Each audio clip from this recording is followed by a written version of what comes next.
Hello दोस्तों, मैं next part लेकर आ गया हूं। अगर आपने इसका पिछला पार्ट नहीं देखा है तो जाकर पहले उसे देख लो। उसका लिंक मैंने डिस्क्रिप्शन में दे दिया है। तो इस पार्ट की शुरुआत भी वहीं से होती है जहां पिछला पार्ट खत्म हुआ था। वो बूढ़ा लड़ाई के लिए तैयार हो गया था और अब उससे हान ली फाइट करने वाला था। तो इस पार्ट की शुरुआत में जब उन तीनों लड़कियों ने देखा कि हैन ली और वो अधेड़ उम्र का माँ युलिन भिड़ने वाले हैं, तो बेचारी डर के मारे एक कदम पीछे हट गईं और अपनी सांसें रोक लीं। उनकी नज़र में तो दो हाई लेयर ची कंडेंसेशन वाले सूरमाओं की लड़ाई देखना नसीब की बात थी, पर हैनली के लिए, भाई उसके लिए तो ये चिंदी चोरी जैसा था। उसे रत्ती भर भी फर्क नहीं पड़ रहा था। वो तो बस हाथ पीछे बांधे चुपचाप खड़ा रहा, जैसे कह रहा हो, आजा बेटा, जो उखाड़ना है उखाड़ ले। माँ युलिन ने जब हैनली की ये लापरवाही देखी तो ससुरा गुस्से में लाल हो गया। उसने तुरंत अपना छोटा सा पीला त्रिशूल हवा में लहराया, कुछ मंत्र बुदबुदाया और हाथ से अजीब अजीब इशारे करने लगा। अगले ही पल वो त्रिशूल थरथराया और बिजली की रफ्तार से एक पीली लकीर छोड़ते हुए हैनली की तरफ झपटा। हैनली के चेहरे पर शिकन तक नहीं आई। उसने कोई जादुई हथियार निकालने की जहमत तक नहीं उठाई। बस अपना हाथ उठाया और 1 दर्जन कागजी ताबीज हवा में उछाल दिए। वो सारे ताबीज भक्क से आग के गोलों में बदल गए और उस पीले त्रिशूल की तरफ लपके। माँ युलिन मन ही मन हंसा। उसे लगा कि उसका येलो विंड फोक तो उस्ताद का दिया हुआ नायाब तोहफा है। भला ये मामूली आग के गोले उसका क्या बिगाड़ लेंगे। फिर भी वो रिस्क नहीं लेना चाहता था कि कहीं उसका कीमती हथियार खराब न हो जाए। उसने फौरन हाथ घुमाया और त्रिशूल ने हवा में कतई जहर वाला मोड़ लिया, आग के गोलों को चकमा दिया और घूमकर फिर से हैनली पर हमला करने पहुंचा। हैनली बस मुस्कुराया और अपनी उंगली से आग के गोलों की तरफ इशारा किया। देखते ही देखते वो सारे गोले एक जगह सिमट गए और एक बड़ा सा आग का पहिया बन गया। फिर क्या था, वो पहिया पलक झपकते ही एक 3 मीटर लंबे आग के सांप में बदल गया। उस सांप ने फुर्ती से उस त्रिशूल को चारों तरफ से जकड़ लिया और उसे हिलने तक का मौका नहीं दिया। माँ युलिन के तो होश ही उड़ गए। उसने अपनी सारी भीतरी ताकत झोंक दी ताकि उसका त्रिशूल आज़ाद हो सके, पर नतीजा, त्रिशूल पीली रोशनी में चमकने तो लगा, पर उस आग के पकड़ और मजबूत होती गई। थोड़ी देर की खींचतानी के बाद त्रिशूल की चमक फीकी पड़ने लगी और उससे अजीब सी चूं चूं की आवाजें आने लगी। साफ दिख रहा था कि अब ये टूटने ही वाला है। अधेड़ उम्र के उस आदमी ने देखा कि अब खैरियत इसी में है कि हार मान ली जाए। उसने चीख कर कहा, रुको, रुक जाओ नाई, तुम्हारी भीतरी ताकत तो वाकई कमाल की है, मैं अपनी हार मानता हूं। हैनली मुस्कुराया और इशारा किया। वो आग का सांप तुरंत ढीला पड़ गया और राख बनकर हवा में उड़ गया। हैनली को इतनी आसानी से जीतते देख उन तीनों लड़कियों की तो बाँछें खिल गईं। उन्हें यकीन ही नहीं हो रहा था कि कम ताकत वाला दिखने वाला शख्स ऐसे दबंगई से जीत जाएगा। दूसरी तरफ वू शिया यू का चेहरा उतर गया था। उसने हड़बड़ाते हुए कहा, सीनियर मार्शल ब्रदर माँ, ये क्या हो गया? माँ युलिन ने उसे डांटते हुए चुप कराया। बस कर भाई, तूने खुद देखा कि मेरा येलो विंड फोक भी इसके सामने पानी कम है। तेरे भतीजे की किस्मत का फैसला हो चुका है, अब चुप रहे। माँ युलिन ने अपना त्रिशूल वापस लिया और चैन की सांस ली कि चलो सलामत तो है, पर अब उसके दिल में हैनली का ऐसा खौफ बैठ गया था कि उसने दोबारा पंगा ना लेने की कसम खा ली। वू शिया यू के मन में तो बहुत टीस थी, पर जब उसका 10वें लेवल वाला बड़ा भाई ही हार गया तो उसकी क्या बिसात थी। दोनों वहां से पैर पटकते हुए और गुस्से में जलते भुनते उड़ गए। उधर वो तीनों लड़कियां हैनली के इर्द गिर्द जमा हो गईं और पूछने लगीं कि भाई ये कौन सा जादू था। हैनली ने हमेशा की तरह एक रटा रटाया बहाना मार दिया और उन्हें छोटी मोटी तरकीबें सिखाकर बहला दिया। उन दोनों बड़ी बहनों ने तो हाथ जोड़कर अपनी पढ़ाई लिखाई से जुड़ी दिक्कतें भी पूछ डालीं, जिन्हें हैनली ने चुटकियों में सुलझा दिया। दिन ढला और रात हो गई। लड़कियों को लगा कि अब ज्यादा देर रुकना ठीक नहीं है, तो वो बेमन से विदा लेकर चली गईं। अगले दिन जब वो वापस आईं तो वहां सन्नाटा था। हैनली गायब था, बस एक विदाई का खत छोड़ गया था। पत्र पढ़कर काओ मोंग रॉन तो जैसे पत्थर की हो गई। उसे न जाने क्यों अंदर ही अंदर एक अजीब सा दर्द महसूस हो रहा था। उसकी सहेलियां बस एक दूसरे का मुंह ताकती रह गईं। इधर 100 किलोमीटर दूर हैनली मजे से अपने जादुई तख्त पर उड़ रहा था और अपने दिमाग के अंदर ही अंदर मोनार्क सोल डाइवर्जेंस से गप्पे लड़ा रहा था।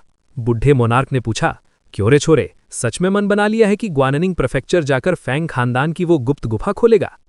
हैनली बोला, और नहीं तो क्या, मुझे नहीं पता कि ये मनहूस मोहर मेरा साथ कब तक देगी। पहले मुझे कोई बढ़िया सा बुद्ध वाला तरीका ढूंढना होगा ताकि इस काली बला से पीछा छूट जाए, वरना मैं अपनी असली ताकत वापस पाने पर ध्यान ही नहीं दे पाऊंगा।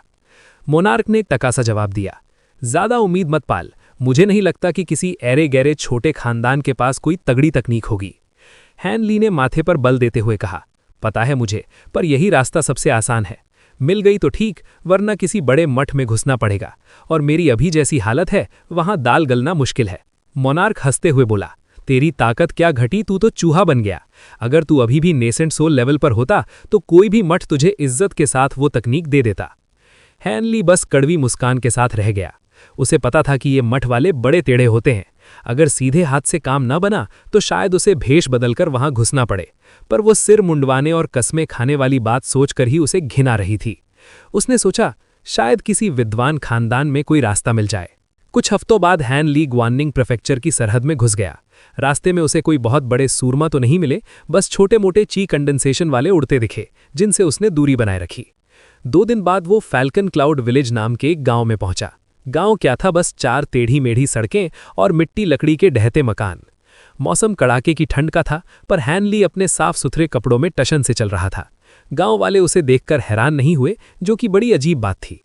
तभी सफेद कपड़ों में 2 लौंडे उसके पास आए। दोनों की उम्र कोई 20 साल रही होगी और ठीक ठाक भीतरी ताकत ची कंडेंसेशन रख रहे थे। लंबे लड़के ने झुककर सलाम किया और पूछा, हुजूर, क्या आप भी महासभा में आए हैं? हैनली चौंक गया। महासभा? मुझे तो पता भी नहीं, मैं तो बस जड़ी बूटियां ढूंढ रहा हूं। छोटे लड़के ने तपाक से कहा, अरे साहब, महासभा तो कल ही शुरू हो गई है। इलाके के 3 बड़े खानदान इसे करवा रहे हैं। वहां ऐसी ऐसी जड़ी बूटियां मिल रही हैं जो सैकड़ों साल पुरानी हैं। सुना है 1000 साल पुराना वाइल्ड मोनार्क गिनसिंग भी बिकने आया है। आप अभी भी जा सकते हैं, आखिरी नीलामी अभी बाकी है। हैनली के पास कई झोले लटकते देखकर उन लड़कों को समझ आ गया कि ये बंदा फाउंडेशन एस्टैब्लिशमेंट वाला तगड़ा आदमी है, इसीलिए उन्होंने बड़ी तमीज से बात की। हैनली ने आंखें सिकोड़कर पूछा, 3 खानदान? क्या वही कॉन्ग, जाओ और डोंग वाले? लंबे लड़के ने मुस्कुराकर कहा, जी हां, हम कॉन्ग खानदान के ही बंदे हैं। ये पूरा गांव अब हमारे खानदानों का है, इसीलिए यहाँ के लोग हम जैसे ताकतवर लोगों को देखकर डरते नहीं हैं। हैनली ने बुदबुदाते हुए कहा, लो भाई, ये तो मुसीबत हो गई। छोटा लड़का उत्सुकता से बोला, क्या हुआ हुजूर, कोई परेशानी है क्या? हमें बताइए, शायद हम आपकी मदद कर सकें। हानली ने मन ही मन थोड़ा सोचा और फिर एकदम ठंडे दिमाग से बोला, अरे कुछ नहीं भाई, ये कोई बड़ी बात नहीं है, आगे कभी फुर्सत में बता देंगे। अभी तो यहाँ बड़ी भारी भीड़ जुटी है, तो मेरा मन है कि पहले जरा यहाँ का चक्कर काट लूँ। दोनों सफ़ेद चोंगे वाले लौंडों ने एक दूसरे की शक्ल देखी, फिर उनमें से नाटे वाले ने दांत निपोरते हुए कहा, ठीक है सीनियर, चलिए फिर हम ही आपको रास्ता दिखाते हैं। इतना बोलते ही दोनों ने हवा में उड़ने वाली अपनी चकर घिन्नी जैसा जादुई औजार निकाला और उस पर उछलकर सवार हो गए। हानली ने जब ये देखा तो उसने भी अपनी चमकती हुई उड़ने वाली तलवार हवा में फेंकी और पलक झपकते ही उस पर जा खड़ा हुआ। उस तलवार को देखते ही नाटे वाले की आंखें फटी की फटी रह गई। वो बड़े चाव से बोला, गजब, सीनियर की ये तलवार तो एकदम धाकड़ क्वालिटी की लग रही है। पक्का आप किसी बड़े खानदान या नामी सेक्ट के चेले होंगे, वरना किसी ऐरे गहरे छोटे मोटे चेले को इतना कीमती माल भला कौन देता है। हानली हल्का सा मुस्कुराया और बोला, देखो भाई, हमारे यहाँ का नियम है कि बाहर घूमते वक्त अपनी पहचान उजागर नहीं करनी है, तो मेहरबानी करके ऐसे सवाल मत पूछो तो ही बेहतर है। दोनों बेचारे थोड़ा झेंप गए, पर अब उन्हें पूरा यकीन हो गया था कि हानली कोई मामूली हस्ती नहीं है। उनकी इज्जत और दबंगई अब हानली के लिए और बढ़ गई। फिर क्या था, तीनों अपनी अपनी सवारी पर सवार होकर गांव के दक्षिण की तरफ निकल पड़े। स्नो माउंटेन्स उस गांव से ज़्यादा दूर नहीं थे। उड़ते उड़ते दूर से ही काली पहाड़ियों की एक लंबी कतार दिखने लगी थी। ये कोई छोटी मोटी पहाड़ी नहीं, बल्कि पूरे 500 किलोमीटर में फैला हुआ एक खूंखार इलाका था। सुना था कि यहाँ के घने जंगलों और गुफाओं में भूत प्रेतों और राक्षसों का डेरा रहता है। आम आदमी की तो छोड़ो, कभी कभी तो यहाँ छोटे मोटे जादू टोना जानने वाले कल्टीवेटर्स भी गायब हो जाते थे। जब लोग गायब होने लगे तो उनके दोस्तों और गुटों ने पूरी पहाड़ी छान मारी, पर किसी का अता पता नहीं चला। इसके बाद भी लोग गायब होते रहे। शुक्र है कि ये हादसे कभी कभार ही होते थे और ज़्यादातर शिकार यहाँ के लोकल और कम भीतरी ताकत वाले लोग ही बनते थे। इसी डर की वजह से लोग अब पहाड़ की गहराई में जाने से कतराने लगे थे और धीरे धीरे गायब होने के किस्से भी कम हो गए। खैर, ग्वानिंग के 3 बड़े खानदानों ने जो ये मेला लगाया था वो पहाड़ के एकदम बीच में नहीं था। ये तो पहाड़ की एकदम चोटी पर बसे एक कस्बे में था। वहां पहुंचते ही हानली ने देखा कि चोटी पर बड़ी आलीशान और चमकती चमकती इमारतें खड़ी हैं। उसने गौर से देखा तो समझ गया कि ये सब नया नया तामझाम खड़ा किया गया है। उसे देखकर वह सोच में पड़ गया। तभी लंबे वाले लड़के ने नीचे की तरफ इशारा करते हुए कहा, सीनियर, लीजिए हम पहुंच गए। यहाँ फाउंडेशन एस्टैब्लिशमेंट वालों के लिए अलग से कमरा मिलता है और जो कोर फॉर्मेशन वाले या उससे भी बड़े सूरमा हैं उनके लिए तो पूरी की पूरी हवेली बुक रहती है, ताकि उन्हें आराम करने में कोई दिक्कत ना हो। हानली बस सिर हिलाकर रह गया और कुछ नहीं बोला। उसने चुपके से अपनी भीतरी ताकत, स्पिरिचुअल सेंस पूरे कस्बे में दौड़ा दी। तभी अचानक उसके माथे पर बल पड़ गए। उसने महसूस किया कि कस्बे में कहीं कोई नेसेंट सोल वाला तगड़ा खिलाड़ी मौजूद है। अब ये नहीं पता था कि वो भी मेले में आया है या वही एक्सेंट्रिक कॉन्ग है जिसका जिक्र मरते वक्त फेंग यू ने किया था। ग्रेट जिन के ये खानदान वाकई में बड़े रईस और ताकतवर निकले। जहां हेवनली साउथ में किसी खानदान में मुश्किल से कोर फॉर्मेशन वाला कोई बुजुर्ग मिलता था, यहां तो ससुरा नेसेंट सोल वाला बैठा था। पर एक बात बड़ी अजीब थी, हानली को उस नेसेंट सोल वाले बंदे के अंदर से हल्की सी मुर्दे जैसी गंध आ रही थी। उसने बहुत छिपाने की कोशिश की थी, पर हानली की भीतरी ताकत इतनी जबरदस्त थी कि उसने इस राज को पकड़ ही लिया। हानली ने सोचा, ई का माजरा है, क्या ये बंदा कोई गंदा जादू या मुर्दों वाली विद्या सीख रहा है? उसे याद आया कि कॉन्ग खानदान वाले तो बड़े सीधे साधे और इज्जतदार खानदान से आते हैं, फिर इनके यहाँ ऐसा ओछा काम करने वाला आदमी क्या कर रहा है? वो अभी सोच ही रहा था कि वो लोग गांव के फाटक पर उतर गए, जहां नीले कपड़ों वाले 4 चेलों ने उनका स्वागत किया। ठीक उसी वक्त जमीन से 70 मीटर नीचे एक गुप्त काल कोठरी में एक एकदम काले ताबूत का ढक्कन धीरे से सरका। उसमें से एक बर्फ जैसा सफेद हाथ बाहर निकला और ढक्कन को एक तरफ फेंक दिया। ताबूत के अंदर से एक पीले कपड़ों वाला आदमी निकला, जिसने सिर पर राजाओं वाला मुकुट पहन रखा था। वो दिखने में 30-35 साल का लग रहा था, पर उसके चेहरे पर बड़ी हैरानी थी। वो खुद से बड़बड़ाया, ये क्या हुआ? अचानक मेरा कलेजा काहे धक-धक करने लगा। क्या कोई मेरी जासूसी कर रहा था? उसने शक में आकर अपनी भीतरी ताकत पूरे कस्बे में घुमा दी और एक-एक आदमी को जांचा। काफी देर तक छानबीन करने के बाद भी उसे कोई नेसेंट सोल वाला दूसरा आदमी नहीं मिला, तो उसने अपनी भ्रिकुटी सिकोड़ ली। शायद कोई पुराना पापी उधर से गुजरा होगा और अपनी नजर मार दी होगी। मेरे इस काले ताबूत ने मेरी मुर्दा ताकत को तो छिपा ही लिया होगा, तो किसी को भनक नहीं लगनी चाहिए। इतना कहकर वो वापस ताबूत में घुस गया। ढक्कन अपने आप बंद हो गया और फिर से वहां सन्नाटा छा गया। ऊपर जमीन पर पहरेदारों ने हान ली को बीच वाले बड़े मैदान में जाने को कहा। वहां करीब 500 अलग-अलग तरह के कल्टीवेटर्स जमा थे। वहां का नजारा एकदम मेला जैसा था। कोई गप्पे मार रहा था तो कोई अपना सामान बेच रहा था। जमीन पर और मेजों पर दुकानें सजी हुई थीं। हान ली को अपनी जवानी के दिन याद आ गए, जब वो पहली बार ग्रेट साउथ मीटिंग में गया था। पुराने दिन याद करके उसका मन थोड़ा भर आया। मैदान के बीचों बीच एक बहुत बड़ा तंबू गड़ा था, जो सफेद रोशनी से जगमगा रहा था। वो तंबू भी कोई मामूली चीज नहीं, बल्कि एक जादुई औजार था जो 300 मीटर में फैला था। लोग धड़ाधड़ उसके अंदर बाहर आ जा रहे थे। हान ली ने नजर घुमाई तो देखा कि वहां पत्थर की इमारतें भी थीं, पर वहां उतनी भीड़ नहीं थी जितनी उस तंबू के पास थी। वहां सिर्फ रसूखदार लोग ही दिख रहे थे। अपनी भीतरी ताकत से उसने महसूस किया कि यहां एक दो नहीं, बल्कि दर्जनों कोर फॉर्मेशन वाले बड़े खिलाड़ी मौजूद थे। हेवनली साउथ के बड़े से बड़े गुट भी इतने बंदे नहीं जुटा पाते जितने यहां इस छोटे से मेले में आ गए थे। उसे पता चला कि सुबह के वक्त लोग आपस में लेन देन करते हैं और दोपहर को नीलामी शुरू होती है। ये मेला 3 दिन तक चलना था और आखिरी दिन उस 1000 साल पुराने मोनार्क जिनसेंग की बोली लगनी थी। जाहिर है ये सब बड़े बड़े सूरमा इसी जड़ी बूटी के चक्कर में यहां मंटरा रहे थे। अब हान ली भीड़ में एक आम आदमी की तरह टहलने लगा। चूंकि वो फाउंडेशन स्टेबिलिटी के लेवल पर दिख रहा था, इसलिए किसी ने उसे भाव नहीं दिया। दुकानों पर रखा सामान ज्यादातर बेकार ही था, क्योंकि हान ली के पास पहले से ही बहुत कीमती खजाना था।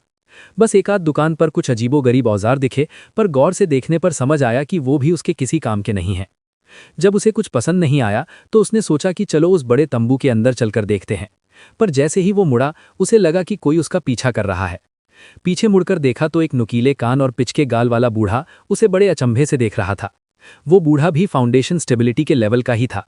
हान ली की आंखों में ठंडी चमक आई और वो कड़क कर बोला, क्यों भाई कल्टीवेटर, काफी देर से मेरे पीछे पीछे डोल रहे हो, क्या मुझे पहचानते हो? बूढ़े ने घबराकर एक बनावटी मुस्कान दी और बोला, अरे भाई बुरा मत मानो, मेरा नाम जिनवान है और मेरा कोई बुरा इरादा नहीं है।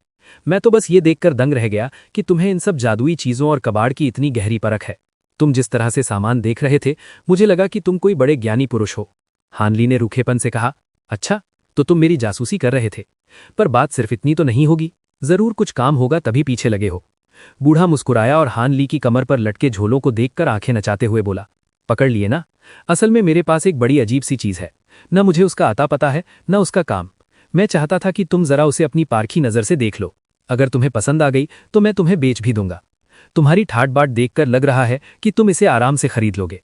हान ली ने अपनी बाहें सिकोड़ी और थोड़ा सोचकर बोला, अजीब सी चीज, चलो ठीक है दिखाओ। वैसे भी मुझे तुमसे कुछ बातें पूछनी हैं, चलो उस कोने वाले प्राइवेट कमरे में चलकर बात करते हैं।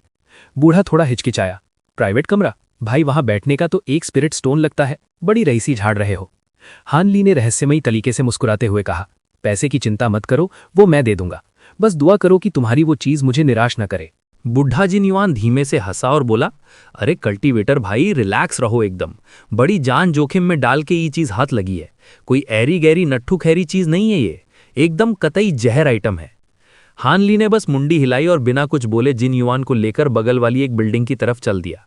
अंदर घुसते ही वो एक बहुत बड़े हॉल में पहुंचे जो कम से कम 100 मीटर चौड़ा रहा होगा। वहां सन्नाटा पसरा था।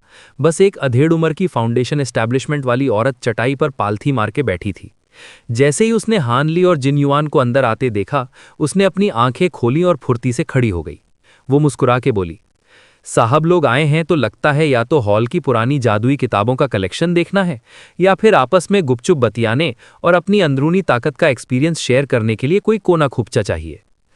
हमें तो बस एक प्राइवेट कमरा चाहिए, हान ली ने एकदम ठंडे दिमाग से कहा। उसका उन पुरानी किताबों में रत्ती भर भी इंटरेस्ट नहीं था। आखिर बाहर वाले कल्टीवेटरों के लिए जो किताबें रखी होंगी वो तो एकदम घिसी पिटी और मामूली ही होंगी ना। वो औरत फिर मुस्कुराई और बोली, ठीक है, एक स्पिरिट स्टोन लगेगा, और हाँ, जैसे ही कमरे से बाहर निकलोगे कमरा हाथ से निकल जाएगा। इतना बोल के उसने अपनी कमर से छोटे छोटे खिलौने जैसे दिखने वाले नन्हे मुन्ने कमरे निकाल के हथेली पर रख दिए। हान ली तो ये देख के सन रह गया। उसने झटपट एक पत्थर निकाला और बदले में वो छोटा सा कमरा ले लिया। वो बड़े गौर से उसे उलट पलट के देखने लगा। उस औरत ने हान ली का ये चेहरा देख के ताड़ लिया कि बंदा नया है। उसने पूछा, का हो कल्टीवेटर भाई, क्या पहली बार हिडन फॉर्च्यून रूम देख रहे हो? हाँ, सही पकड़े हो। क्या ये कोई जादुई औजार है? हान ली ने उसे हाथ में उछालते हुए पूछा। वो तो पंख जैसा हल्का था। औरत समझाने लगी, इसे जादुई औजार कह भी सकते हो और नहीं भी।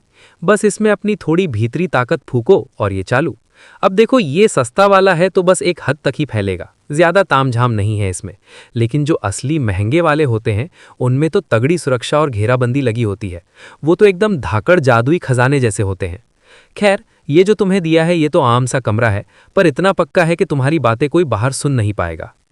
हान ली को बड़ा झटका लगा। उसने सुना तो था कि यहाँ कमरे किराए पर मिलते हैं, पर यह ससुरा ऐसा अजूबा आइटम होगा ये नहीं सोचा था। उसकी अपनी जगह हेवनली साउथ में तो ऐसा कुछ था ही नहीं। बताने के लिए बहुत बहुत शुक्रिया, हान ली ने कहा और उस तरफ चल दिया जहां औरत ने इशारा किया था। जिन युआन भी उसके पीछे पीछे हो लिया और चलते चलते बोला, भैया अचरज की बात तो है कि तुमने इसे पहले कभी नहीं देखा, पर हाँ, ये ज्यादातर उन्हीं के पास होता है जो अकेले घूमते हैं या फिर बड़े कल्टीवेटर जो मुसाफरी करते रहते हैं। तुम देखने में जवान हो और तुम्हारी ताकत भी बढ़िया है, लगता है किसी बड़े खानदान या पंथ के लाडले चेले हो, तभी तुम्हें इन सब झमेलों की जरूरत नहीं पड़ी होगी। ऊपर से ये ससुरा महंगा भी बहुत पड़ता है। लोग सोचते हैं कि इतने पैसे इस पर फेंकने से अच्छा है कोई बढ़िया दवाई या हथियार खरीद लो। अच्छा, तो इस मामूली वाले की कीमत क्या है? हान ली को लगा बंदा इंटरेस्ट ले रहा है, तो उसने अपना ज्ञान झाड़ना शुरू कर दिया। अरे भाई, ये सबसे घटिया वाला भी 100 से ज्यादा स्पिरिट स्टोन का पड़ता है, और जो हाई क्वालिटी वाले होते हैं जिनमें अंदरूनी सुरक्षा लगी होती है वो तो उतने ही लेवल के हथियारों से भी ज्यादा महंगे होते हैं। इसमें भी बड़े डिजाइन आते हैं, कोई मीनार जैसा, कोई हवेली जैसा। सुना है जो सबसे तगड़ा वाला होता है वो तो चलता फिरता छोटा मोटा गुफा घर ही होता है। चलता फिरता गुफा घर? हान ली की तो आंखें फटी की फटी रह गईं।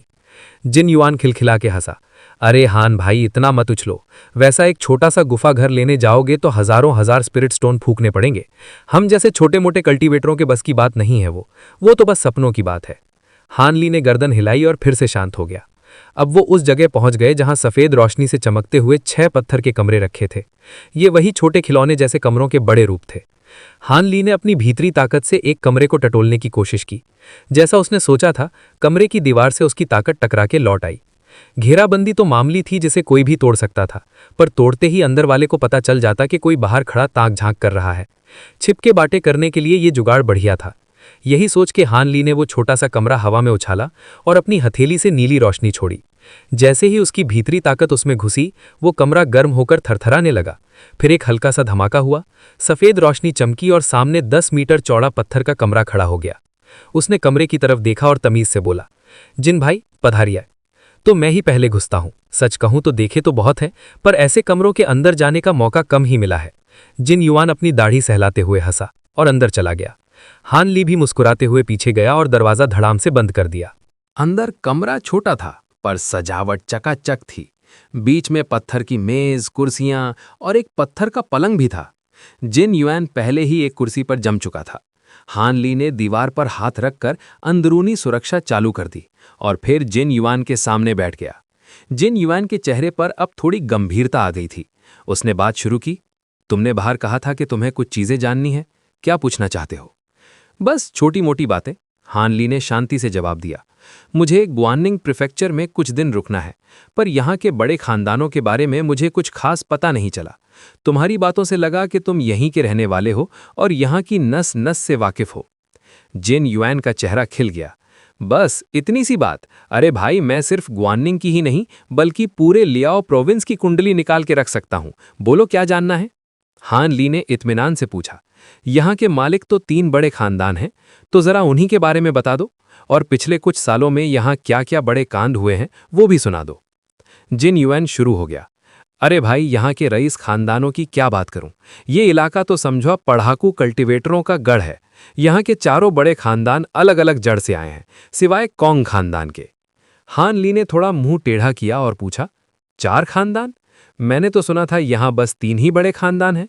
ही भैया, अब 3 बचे हैं। 10 साल पहले तक 4 ही थे, पर उस फेंग खानदान ने बाकी तीनों से पंगा ले लिया। फिर क्या था, तीनों ने मिलके एक ही रात में उनका काम तमाम कर दिया। खानदान का नामो निशान मिटा दिया, उनके चेलों चपाटों को चुन चुन के मारा। सुना है उस रात फेंग खानदान वाले कोई बहुत बड़ी पंचायत कर रहे थे। सारे खास लोग एक ही जगह जुटे थे और वहीं सब का पत्ता साफ हो गया। जिन युआन चटकारे ले लेकर कहानी सुनाने लगा। हान ली चुपचाप सुनता रहा। जब उसने जिन युआन की बातों को उस फेंग युए की कहानी से मिलाया तो उसे लगा कि कहीं ना कहीं कुछ तो गड़बड़ है। बातें पूरी तरह मेल नहीं खा रही थीं। उसके बाद जिन युआन ने एक एक करके यहाँ के सारे खानदानों का कच्चा चिट्ठा खोल दिया। बंदा वाकई बड़ा घुमक्कड़ था, उसे हर गली कूचे की खबर थी। हान ली को सुनकर तसल्ली हुई। अब उसे लियाओ प्रोविंस के कल्टीवेशन वर्ल्ड की अच्छी खासी समझ हो गई थी। ये जानकारी उस काओ मैंगरोंग वाली अधूरी जानकारी से कहीं ज्यादा बढ़िया थी। जिन युआन बिना रुके पटर पटर बोले जा रहा था, बीच बीच में अपनी राय भी घुसा देता था। करीब आधे घंटे बाद जब उसकी बकबक खत्म हुई तो हान ली मुस्कुराया और बोला, भैया, इतनी जानकारी देने के लिए बहुत एहसान तुम्हारा। अब जरा उस अनोखे खजाने की बात करें। दिखाओ तो सही, हम भी देखें आखिर वो क्या बला है। खजाना? हाँ, क्यों नहीं। मैं तो खुद चाहता हूं कि तुम अपने पारखी नजर से उसे देख के बताओ कि वो है क्या। जिन युआन ने जोश में कहा। हान ली की नजरों के सामने ही उसने अपने झोले से एक हरे पत्थर का डिब्बा निकाला और मेज पर रख दिया। हान ली ने अपनी भीतरी ताकत से उस डिब्बे को टटोला तो अचानक उसकी धड़कन रुक गई। उस डिब्बे के अंदर से एक ऐसी अजीब ताकत निकल रही थी जो हान ली की भीतरी ताकत को धकेल रही थी। हान ली का इंटरेस्ट अब 7वें आसमान पर पहुंच गया। जिन युआन ने बड़े जतन से डिब्बा खोला। अंदर एक मुट्ठी के बराबर सुनहरी रोशनी का गोला था जिसकी सतह धुंधली सी थी। उसने डिब्बा हान ली की तरफ खिसकाया और उतावले होकर बोला, कल्टीवेटर भाई, जरा आंखें फाड़ के देखो और बताओ कि ये क्या चीज है। हान ली ने अपनी भौएं सिकोड़ी और डिब्बे को आंखों के पास ले जाकर गौर से देखने लगा। वो किसी बुलबुले जैसा था जिसके बीच में आर पार दिख रहा था और ऊपर सुनहरी चमक थी। पर अजीब बात यह थी कि उसमें रत्ती भर भी अंदरूनी शक्ति महसूस नहीं हो रही थी, जैसे कोई मामूली खिलौना हो। देर तक देखने के बाद हान ली ने अपनी उंगली पर नीली रोशनी चढ़ाई और उसे हल्के से छुआ। वो तो वाकई बुलबुले जैसा एकदम नरम और लचीला था। हान ली को बड़ा ताज्जुब हुआ। उसने फिर अपनी भीतरी ताकत से उसे चारों तरफ से घेरने की कोशिश की, पर जैसे ही वो सुनहरी रोशनी से टकराती वो छिटक के दूर हो जाती। अब हान ली को थोड़ा गुस्सा आया। उसने अपनी पूरी ताकत लगा दी और चाहा कि अपनी भीतरी ताकत की सुइयों को उसके अंदर घुसा दे। तभी एक गजब का नजारा हुआ। उस बुलबुले की सुनहरी रोशनी तेजी से लपकने लगी और वो कभी फूलने लगा तो कभी पिचकने लगा, बिल्कुल वैसे ही जैसे किसी तगड़े पहलवान का दिल धक धक धड़कता है। हान ली बहुत देर तक माथा सिकोड़कर सोचता रहा। फिर उसने मुनार्क सोल डाइवर्जेंस को आवाज लगाई। गुरुदेव, क्या आपने ये चीज पहले कभी देखी है? क्या तुमको सच में लगता है कि दुनिया में ऐसी कोई चीज नहीं जिसे मैंने ना देखा हो या जिसके बारे में मुझे पता ना हो?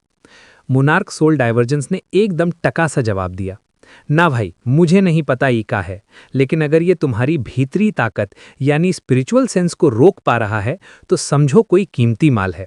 उस बुढ़ऊ से जरा कायदे से पूछो कि ये हार्ट कहाँ से लगा, फिर सोचना कि इसे लेना है या नहीं। हान ली मन ही मन मुस्कुराया। उसने अपनी भीतरी ताकत उस बुलबुले से हटाई और डिब्बे को वापस मेज पर रख दिया। क्या हुआ, पहचाने का? जिन युआन ने लपक के पूछा।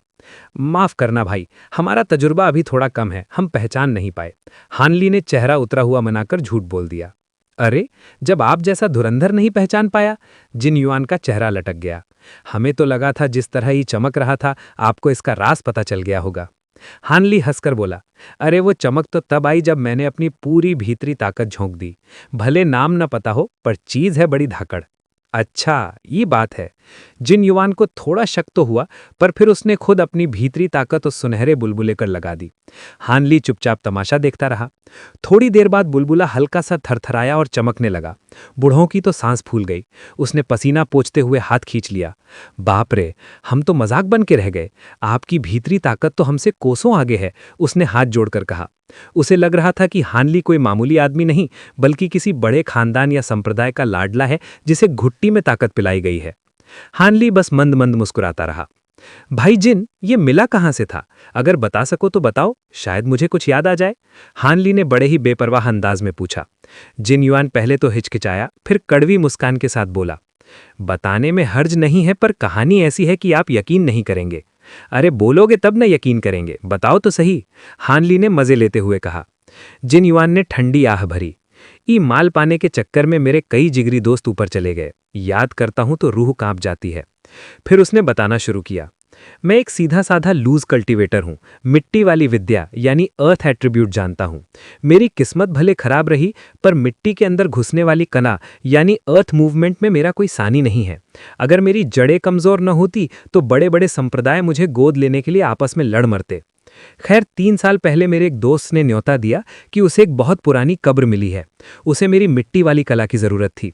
हम सब लालच में वहां पहुंच गए, पर ससुरा वहां जाकर पता चला कि वो कोई मामूली कब्र नहीं, बल्कि पुराने जमाने के किसी बड़े राजा ग्लोरियस ब्लेज मोनार्क की थी।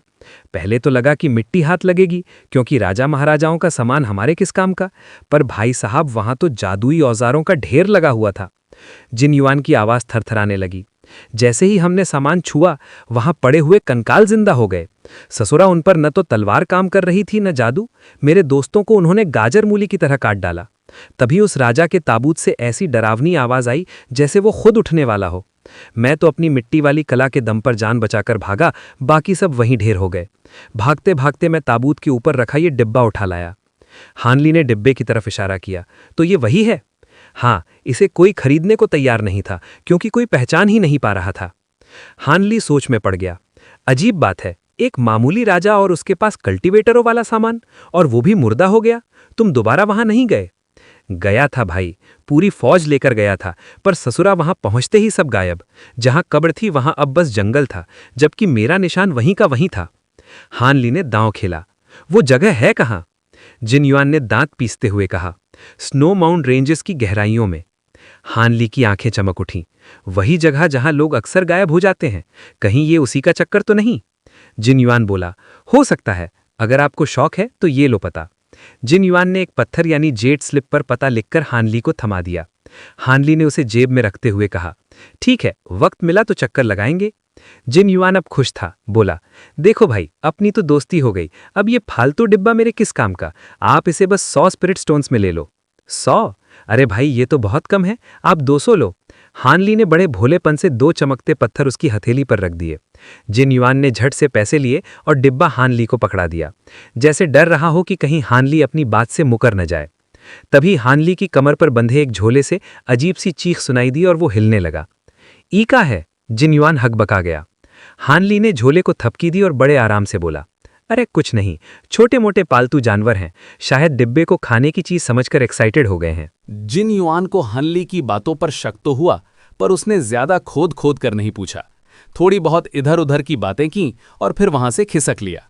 जैसे ही जिन युआन कमरे से बाहर निकला, हानली के चेहरे की वो झूठी मुस्कान गायब हो गई और चेहरा एकदम खूंखार और गंभीर हो गया। उसने झटपट वो कीमती डिब्बा निकाला और उसे एकटक निहारने लगा। तभी मोनार्क सोल डाइवर्जेंस ने बड़े ठंडे दिमाग से पूछा, क्या इरादा है? सच में उस पुरानी कब्र की खाक छानने जाओगे क्या? हानली जोर से हंसा और बोला, पागल समझा है क्या? भले उसकी बातें सच हों, पर मैं कोई नया खिलाड़ी नहीं हूं जो ऐसे खतरों में कूद जाऊं। हाँ, उस कब्र को लेकर खुजली तो हो रही है, पर पहले अपनी भीतरी ताकत वापस पालूं, फिर देखूंगा। और ये जिन युआन, बड़ा आया पक्का दोस्त बनने वाला। क्या मुझे बच्चा समझ रखा है?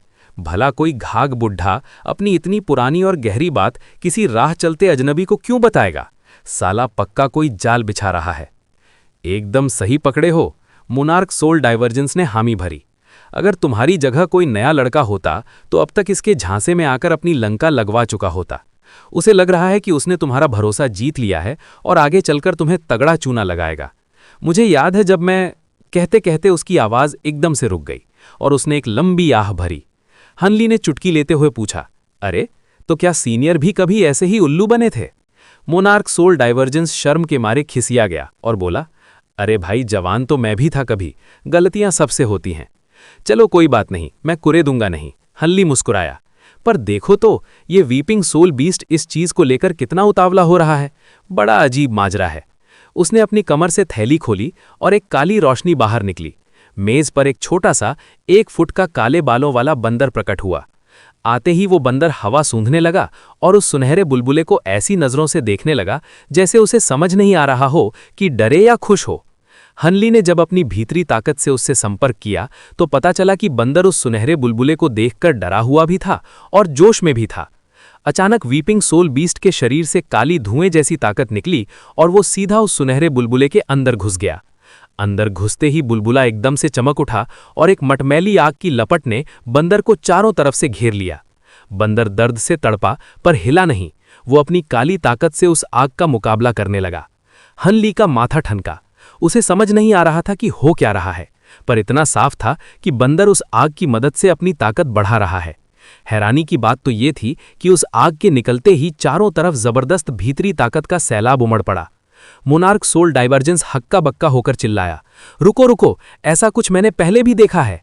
हनली ने चौंक कर पूछा, क्या याद आया सीनियर?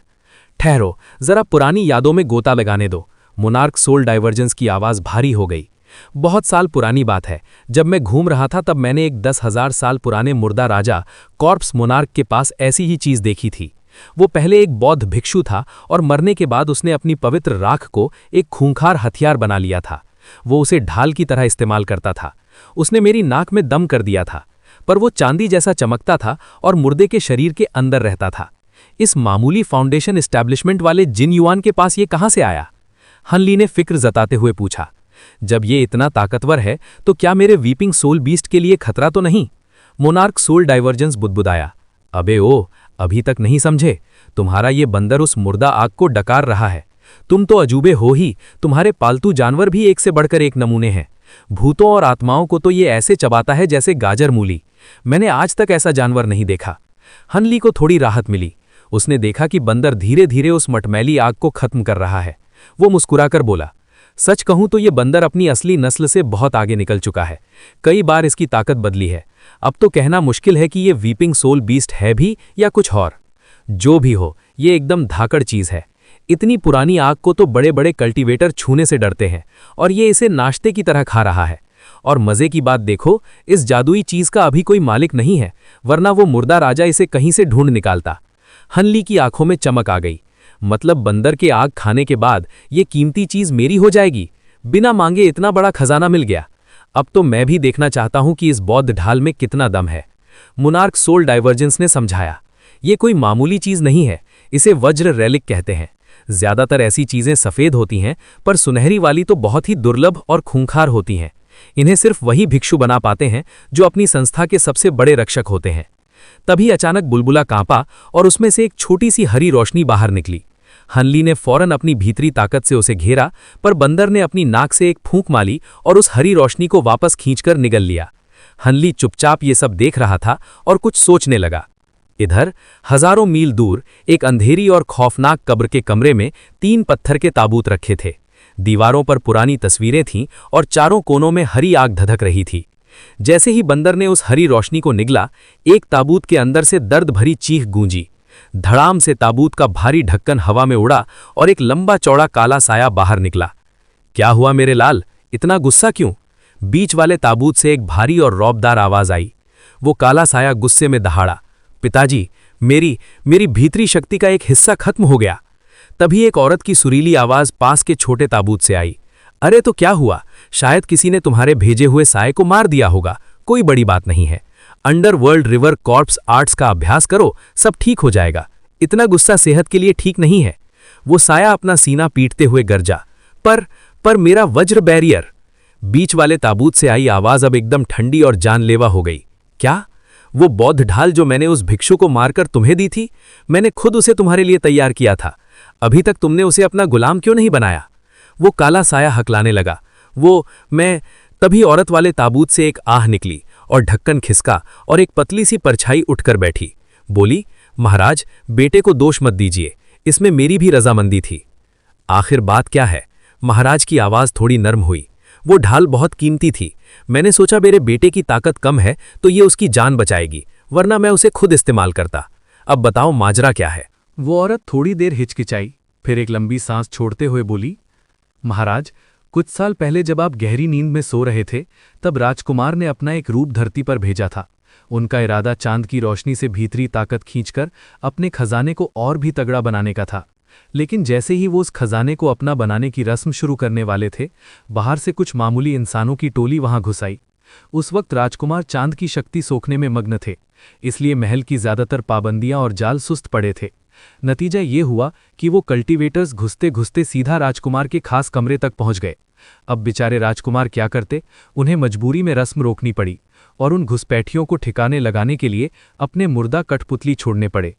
पर उन शिकारियों में से एक बुढ़ा बड़ा चालू निकला। वो ताड़ गया कि राजकुमार असल में एक खूंखार मुर्दा राजा हैं।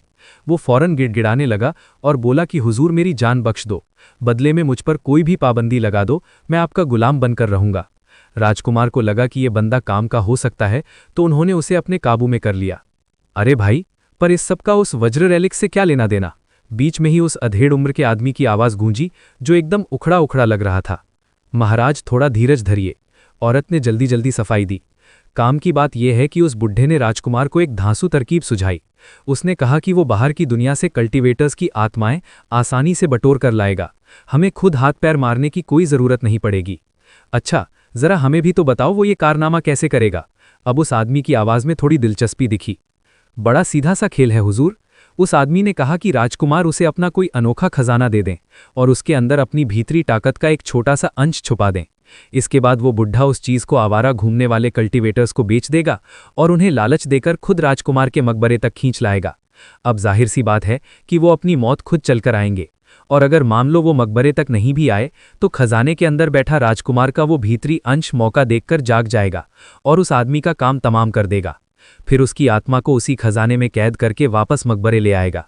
बस शर्त ये थी कि वो खजाना एकदम नायाब हो और राजकुमार की भीतरी ताकत या उनकी मुर्दा आग का जरा भी सुराग बाहर न लगे, वरना सारा खेल बिगड़ जाता। उस आदमी ने उसे बीच में ही टोकते हुए टका सा जवाब दिया, अब आगे मत बको। पक्का राजकुमार ने वो वज्र रेलिक उस बुढ़े को तब थमाया होगा जब वो पूरी तरह उनके काबू में नहीं आया था। उस रेलिक की अपनी एक अलग ही सात्विक ताकत है। उसी की आड़ में राजकुमार अपनी मुर्दा ताकत को छिपा पाए होंगे।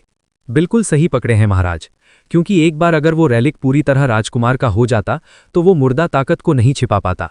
राजकुमार को बहुत सारी आत्माओं की जरूरत थी, इसलिए उन्होंने ये बड़ा रिस्क ले लिया। मैंने उस बुढ़े को साफ कह रखा था कि कोर फॉर्मेशन स्टेट से ऊपर वाले किसी भी कल्टीवेटर से पंगा मत लेना, वरना पोल खुल जाएगी।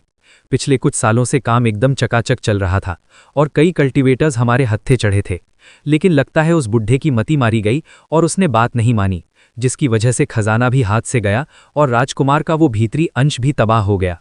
अब उस बुढ़े की आत्मा को तड़पा तड़पा कर पूछेंगे कि आखिर ये लोचा हुआ कैसे। उस आदमी ने ठंडी आह भरी और नाक सिकोड़ते हुए बोला, इस छोटे से चक्कर में कितनी आत्माएं हाथ लगी। मैंने तो जनरल गे को पहले ही एक बड़े मिशन पर लगा रखा है। एक बार उसका काम हो गया तो हमारे पास आत्माओं की कोई कमी नहीं रहेगी, फिर ऐसे फालतू के लालच देने की जरूरत नहीं पड़ेगी। अच्छा, तो इसी वजह से आप कुछ साल पहले जनरल गे को बाहर ले गए थे और अकेले वापस आए थे? औरत ने एकदम हक्का बक्का होकर पूछा। हाँ, जनरल गे इस वक्त भेज बदलकर एक कल्टीवेटर खानदान को अपने इशारों पर नचा रहा है। अपनी पहचान छुपाने के लिए उसने कई खानदानों को आपस में भिड़ा दिया और एक खानदान का तो नामो निशान मिटा दिया। उस खानदान के बड़ों को शक हो गया था और वो पास के किसी मठ में खबर देने वाले थे, पर मैंने खुद जाकर उनके कोर फॉर्मेशन वालों को यमलोक पहुंचा दिया। इसके बाद जनरल गे ने बाकी लोगों को मरवा डाला। वो आदमी बड़ी कमीनी हंसी हंसते हुए अपनी जीत का बखान करने लगा। औरत ने थरथराते हुए कहा, तो महाराज आपका असली प्लान? अरे भाई, इसमें कोई रॉकेट साइंस नहीं है, तुझे भी समझ आ ही जाता। ये तरकीब मुझे फैंगजियन माउंटेन के हेवन विंड मोनार्क ने दी थी। वो भी यही खेल खेल रहा है और आज तक पकड़ा नहीं गया। अगर हम सावधानी बरतें तो अगले 300 सालों तक हमें आत्माओं की टेंशन लेने की ज़रूरत नहीं है। और अगर कभी मामला बिगड़ता भी है तो हम ये मकबरा ही बदल लेंगे। इस ग्रेट जिन में मुट्ठी भर बुड्ढों को छोड़कर किसकी मजाल जो मुझे रोक सके। वो हेवन विंड मोनार्क ससुरा बड़ा टेढ़ा बंदा लगता है। उसने इतना बड़ा राज आपको क्यों बताया? कहीं वो कोई चाल तो नहीं चल रहा? औरत की आवाज में अब डर साफ झलक रहा था। चाल?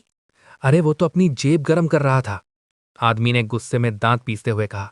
इस जानकारी के बदले उसने मुझसे 3-3 हार्ड ब्लड पिल्स ऐंठ ली। फिर भी मेरा दिल नहीं मान रहा महाराज। फैंगजियन माउंटेन के उन राक्षसों पर भरोसा करना ठीक नहीं है। शायद वो आपको मकबरे से बाहर निकालना चाहता हो। जब तक हम तीनों की आत्माएं इस मकबरे से जुड़ी हैं, हमें कोई माई का लाल नहीं हरा सकता। औरत ने अपनी फिक्र जताई। आदमी थोड़ी देर चुप रहा, फिर भारी आवाज में बोला, तेरी बात में दम तो है। अब से मैं फूंक फूंक कर कदम रखूंगा।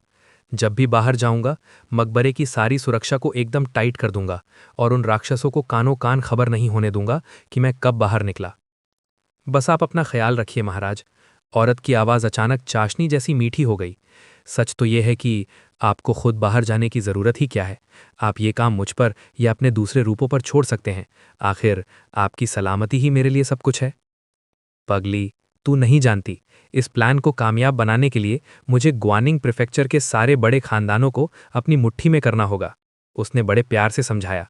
पिछली बार जब मैं गया था तो उस एक्सेंट्रिक कॉन्ग को बिना उसका शरीर नुकसान पहुंचाए काबू करना था। उस चक्कर में मुझे थोड़ी खरोच आ गई थी। हालांकि बाकी 2 खानदानों में कोई नेसेंट सोल वाला नहीं है, पर उनके पास कुछ ऐसे पुराने हथियार हैं जो हम जैसों की लंका लगा सकते हैं। मुझे लगता है कि वो खानदान यहाँ मुझे मॉनिटर करने के लिए ही बसाए गए थे, पर मैं 1000 साल तक सोता रहा तो वो भी भूल गए। अब मैं एक झटके में सबका पत्ता साफ कर दूंगा। जब तक उन पंथों को खबर लगेगी तब तक मैं इन आत्माओं के दम पर अगला लेवल पार कर चुका होऊंगा और मेरा शरीर एक फौलादी मुर्दा शरीर बन जाएगा। तब तो महाराज को एडवांस में बधाई। उस दिन मैं ऐसी ताकत हासिल कर लूंगा कि तुझे और राजकुमार को भी इस मकबरे से आज़ाद करा सकूं। हुजूर, वो वज्रा रेलिक मत भूल जाना। वो बड़े काम की चीज़ है, आपको पल भर में अजय बना सकती है। याद है उस बुढ़े साधु ने जब अपना वो कवच ऑन किया था तो उसकी सुनहरी रोशनी को खत्म करने और उसे मारने में आपको 3 दिन तक लगातार मुर्दा आग जलानी पड़ी थी। अब तो वो और भी खूंखार हथियार बन गया होगा। अरे ओ मेरी भोली रानी, क्या तेरा दिमाग चकरा गया है? उस आदमी ने हंसते हुए कहा। वज्रा बैरियर जैसी चीज सिर्फ वो मुर्दा राजा बना सकते हैं जिनकी उम्र 10,000 साल से ऊपर हो। किसी मामूली इंसान के बस की बात नहीं है ये। और मेरे अलावा सिर्फ मायरिएट डीमन वैली का वो प्राइमीवल कॉप्स श्यूंग ही इतना पुराना है। किसी इंसान की वहां जाने की हिम्मत नहीं होगी। जब तक वहां मायरिएट डीमन फ्लैग लहरा रहा है, कोई भी पंथ वहां फटकने की सोचेगा भी नहीं।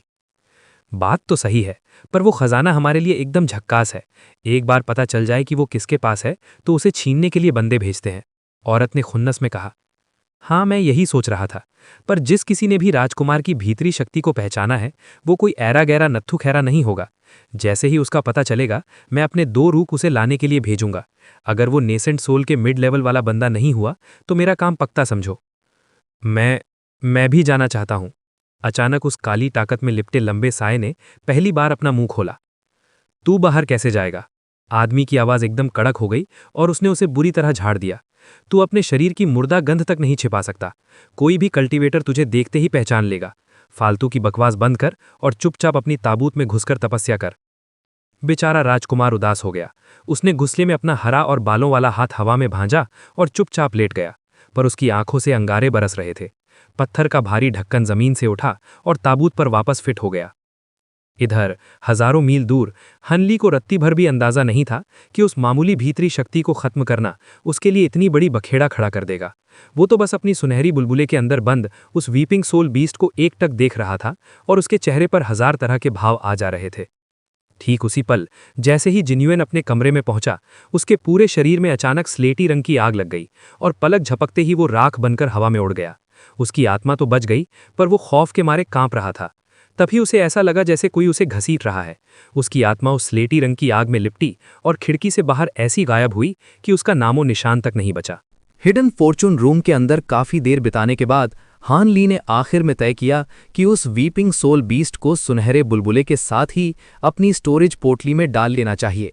इसके बाद वो बाहर निकला और उस जादुई कमरे को सिकोड़कर वापस उसके असली छोटे साइज में ले आया। जब वो वापस मेन हॉल में पहुंचा तो उसने वो कमरा उस अधेड़ उम्र की औरत को लौटा दिया और सीधे बाहर प्लाजा की तरफ निकल गया। उस वक्त तक दोपहर हो चुकी थी और वहां पहले के मुकाबले आधे ही कल्टीवेटर बचे थे। सब के सब एक अजीब सी पत्थर वाली बिल्डिंग की तरफ भागे जा रहे थे ताकि नीलामी में हिस्सा ले सकें। हान ली ने भी ज्यादा माथा पच्ची नहीं की और उनके पीछे पीछे हो लिया। गेट पर खड़े एक सफेद कपड़ों वाले कल्टीवेटर ने हान ली को देखा और हाथ जोड़कर बोला, सुनो भाई कल्टीवेटर, फालतू की भीड़ जमा ना हो इसलिए अंदर जाने के 3 स्पिरिट स्टोन लगेंगे।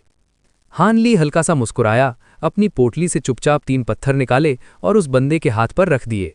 बदले में उसे हाथ की हथेली के बराबर एक जेड की प्लेट मिल गई और उसे अंदर जाने का रास्ता दे दिया गया। हान ली ने चलते चलते उस प्लेट पर नजर डाली तो देखा कि उस पर चांदी के अक्षरों ने 243 खुदा हुआ था। इसके अलावा उसमें कोई खास बात नहीं थी। करीब 60 मीटर लंबे गलियारे से गुजरने के बाद उसे 4 कल्टीवेटर मिले जो एक चमकते हुए दरवाजे पर पहरा दे रहे थे। उन्होंने बिना कुछ बोले एकदम पत्थर जैसा चेहरा बनाकर हान ली को ऊपर से नीचे तक ताड़ा। हान ली ने उन्हें घास तक नहीं डाली और सीधे दरवाजा खोलकर अंदर घुस गया। अंदर जाते ही एक आदमी की करारी आवाज गूंजी, ये 500 साल पुराना फीनिक्स टेल फ्लावर है। बोली 790 स्पिरिट स्टोन तक पहुंच गई है। कोई और है जो इससे ऊपर जाएगा? नहीं? तो भाई ये जड़ी बूटी हुई कल्टीवेटर नंबर 130 की। जरा पीछे जाकर पैसे चुकाइए और अपना माल ले जाइए। हान ली ने देखा कि वहां 200 से ज्यादा लोग बैठे थे। हर कोई एक मेज के सामने जमा था और सबकी जेड प्लेट मेज पर रखी थी जिससे उनके नंबर साफ चमक रहे थे। स्टेज पर एक नीले कपड़ों वाला तगड़ा आदमी खड़ा था जिसके हाथ में एक डिबिया की और उसमें बैंगनी रंग का चमकता हुआ फूल रखा था। जिसने ये बोली जीती थी वो एक मोटा सा बुढ़ा था। नाम पुकारे जाते ही वो खुशी के मारे फूला नहीं समाया और तुरंत बगल वाले दरवाजे की तरफ लपका जैसे उसे सब्र ही ना हो। हान ली ने ये सब एकदम ठंडे दिमाग से देखा और खाली सीट पर जाकर टिक गया। वो कुर्सी सफ़ेद पत्थर की बनी थी जो छूने में एकदम लेशम जैसी चिकनी और गर्म महसूस हो रही थी। हान ली को इसमें थोड़ा मज़ा आने लगा। वो सोचने लगा, ससुरा ये कौन सी चीज़ है। उसने अपनी याददाश्त पर जोर दिया पर उसे ऐसा कोई पत्थर याद नहीं आया। उसके चेहरे पर एक हल्की सी मुस्कान आ गई। तभी बगल से एक लड़की की खिलखिलाने वाली आवाज़ आई, क्यों भाई कल्टीवेटर, पहली बार वॉर्म स्टोन देख रहे हो का? हान ली ने गर्दन घुमाई तो देखा कि 2 जवान लड़कियां बैठी हैं जो देखने में एकदम जुड़वा बहनों जैसी लग रही थीं। एक ने पीले कपड़े पहने थे और दूसरी ने हरे, और दोनों ही कयामत लग रही थीं। हरी ड्रेस वाली लड़की हान ली के ज्यादा पास थी और वही उसे मेज सहलाते देख मजे ले रही थी। पीली ड्रेस वाली लड़की ने तुरंत टोका, अरे छोटी, ऐसे किसी को भी टोकना ठीक नहीं है। फिर उसने हान ली की तरफ देखकर तमीज से कहा, भाई इसकी बात का बुरा मत मानना, ये अभी अभी अपने खानदान से बाहर निकली है तो थोड़ा बड़बोली है, इसे माफ कर देना। हान ली को झटका लगा, ये दोनों सगी बहनें नहीं हैं, पर इतनी कम उम्र में दोनों फाउंडेशन एस्टैब्लिशमेंट स्टेज पर पहुंच गई थीं, मतलब इनका अंदरूनी दमखम जबरदस्त था। उसने हंसकर बात टाल दी, कोई बात नहीं। मैंने इसके बारे में सुना तो था पर देखा पहली बार है। क्या तुम्हें इसके बारे में ज्यादा पता है?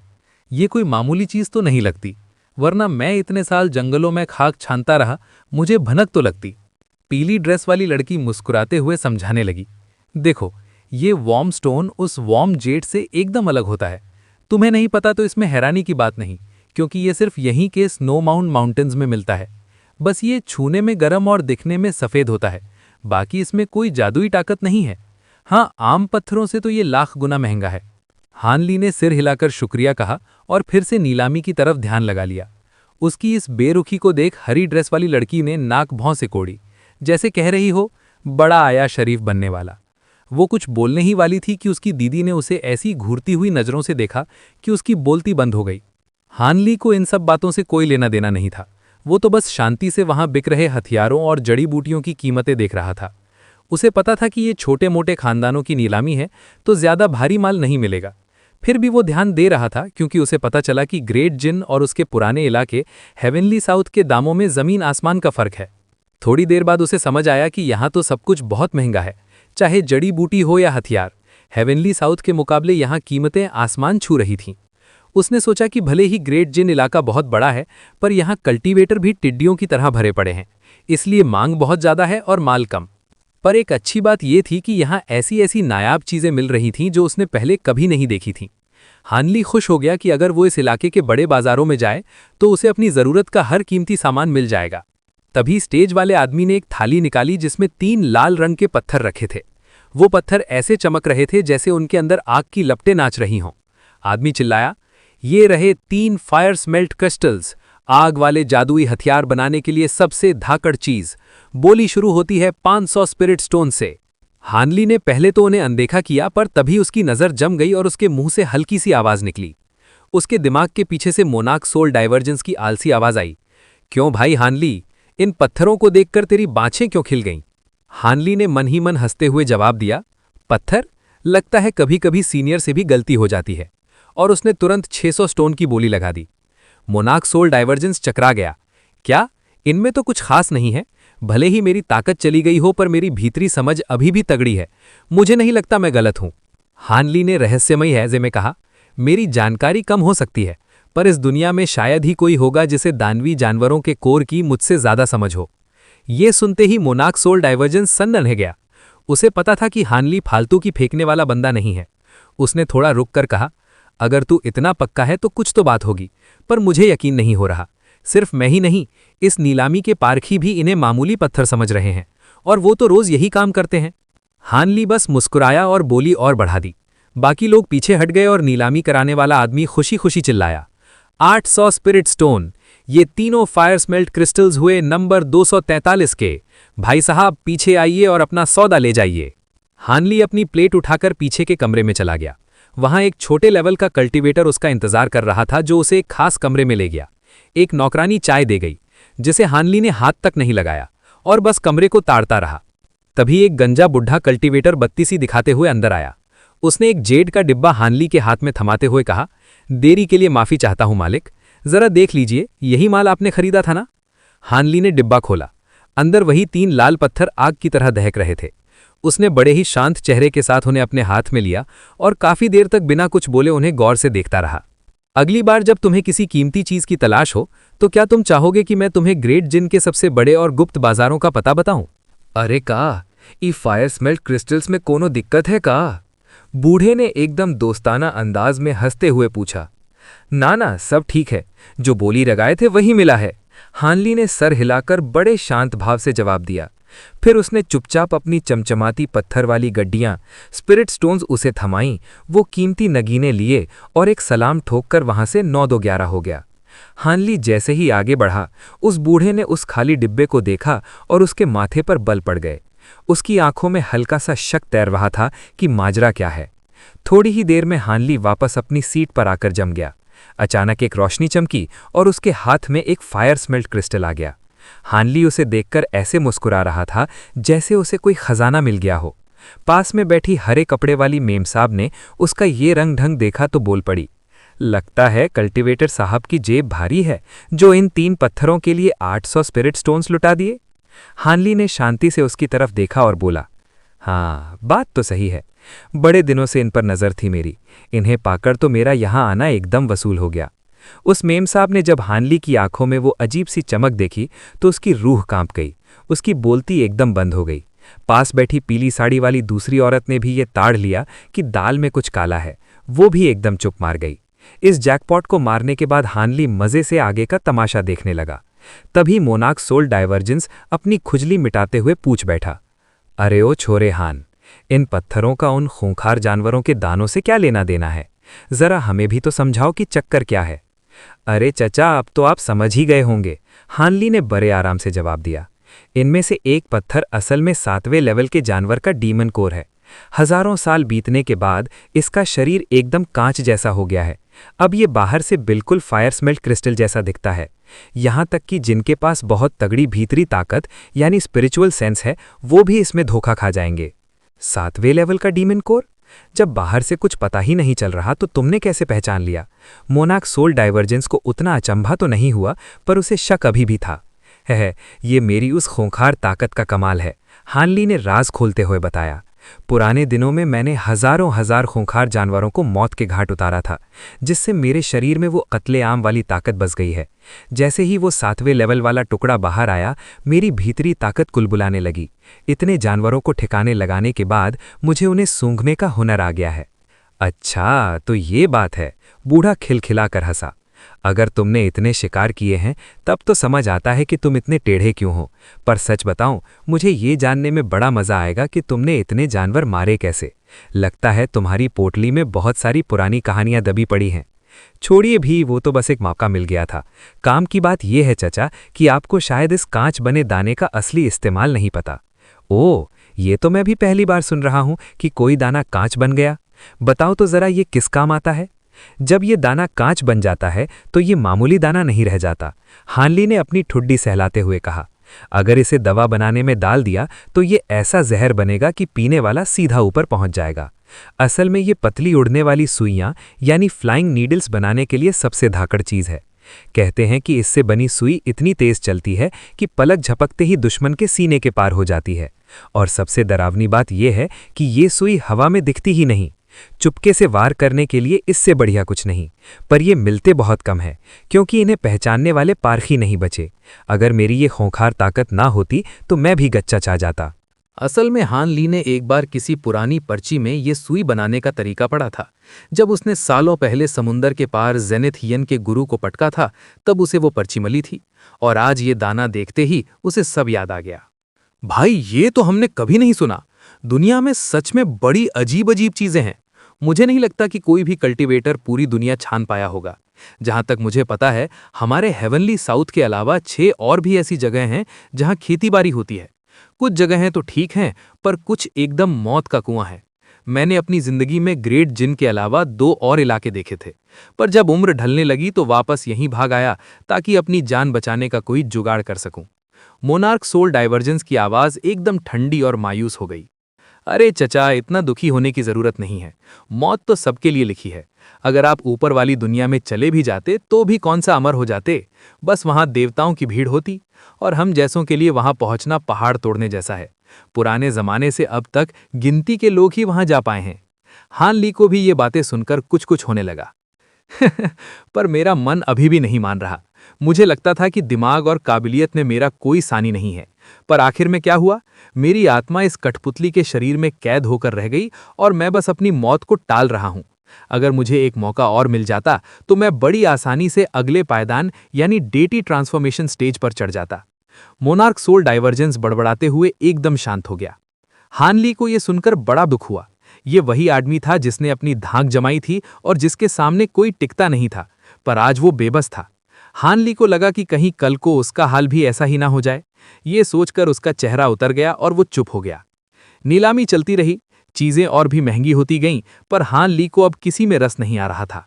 जब आखिरी हथियारों और गोलियों की बोली लग रही थी तो उसका सब्र जवाब दे गया और वो उठकर चल दिया। पास बैठी उन दोनों औरतों ने उसे ऐसे देखा जैसे वो कोई अजूबा हो। बाहर निकलकर उसने इधर उधर की दुकानों पर ध्यान नहीं दिया और चुपचाप गलियों में घूमने लगा। रास्ते में उसे कई बड़े घरानों के लोग मिले, पर उसने किसी को घास नहीं डाली। चलते चलते वो एक सुनसान इलाके में पहुंच गया। जितनी देर में एक कप चाय खत्म होती है, उतनी देर में हान ली एक इमारत के सामने रुक गया। वहां सफेद कपड़ों में एक बंदा खड़ा था जो शायद किसी का इंतजार कर रहा था। हान ली ने पत्थर जैसा चेहरा बनाया और अपनी भीतरी ताकत से आसपास का जायजा लिया। न वहां कोई था, न ही कोई पहरा। सबसे पास वाले लोग भी 300 मीटर दूर थे, जिन्हें यहां की कोई खबर नहीं होने वाली थी। वो सीधा उस बंदे के पास पहुंच गया। उस खूंखार दिखने वाले आदमी ने चौंककर पूछा, कौन हो भाई, यहां क्या काम है? हान ली ने मुस्कुराते हुए कहा, कौन खानदान के आदमी हो क्या? उसने हान ली को ऊपर से नीचे तक ताड़ा और उसके पास लटके हुए झोले देखकर थोड़ा तमीज से बोला, हाँ, मैं कौंग खानदान का मैनेजर हूं। आपको क्या चाहिए? मुझे तुम्हारे मालिक से कुछ जरूरी बात करनी है। क्या तुम उन्हें बता सकते हो? मालिक से मिलना? भाई, ये मुमकिन नहीं है। मालिक अभी बहुत जरूरी काम में फंसे हैं। वो किसी भी राह चलते से नहीं मिलते। अगर कुछ ज्यादा ही जरूरी है तो पहले मुझे बताओ। हान ली ने थोड़ा नाटक किया जैसे वो हिचकिचा रहा हो, फिर बोला, ठीक है, बात यह है कि नीलामी से निकलते वक्त मुझे पता चला कि एक सामान में कुछ गड़बड़ है। मैं वही ठीक करने आया हूं। नीलामी में गड़बड़? सामान खराब निकल गया क्या? उस आदमी का चेहरा फक पड़ गया। तो भाई वहीं जाकर बोलो ना। अरे वो लोग इसे ठीक नहीं कर पाएंगे। ये देखो, खुद ही देख लो। हान ली ने आह भरी और अपनी कमर पे लटके झोले में हाथ डाला। उस आदमी को लगा कुछ दिखाने वाला है, पर पुराने तजुर्बे की वजह से उसका हाथ अपनी कमर पे रखे हथियार पर चला गया। पर जैसे ही हान ली ने हाथ घुमाया, उसमें से एक लाल चमकता नगीना निकला। उसे देखकर मैनेजर की घबराहट खत्म हो गई और वो ढीला पड़ गया। उसने अचंभे में कहा, अरे ये तो फायर स्मेल्ट जेम है, इसके लिए मालिक से मिलने की क्या दुख है। जैसे ही वो उसे पकड़ने के लिए आगे बढ़ा, उस पत्थर से अचानक एक नीली आग की लपट निकली। इतनी पास से वो आदमी बच नहीं पाया। वो चिल्लाने ही वाला था कि उसका दिमाग सुन्न हो गया और पूरे बदन में एक ठंडी लहर दौड़ गई। अगले ही पल वो बर्फ की सिल्ली बन गया, 1 इंच हिलने लायक नहीं बचा। हान ली ने अपनी आस्तीन से नीली रोशनी छोड़ी, उस जमे हुए आदमी को लपेटकर इमारत के अंदर घसीट लिया और फिर एक साए की तरह खुद भी अंदर गायब हो गया।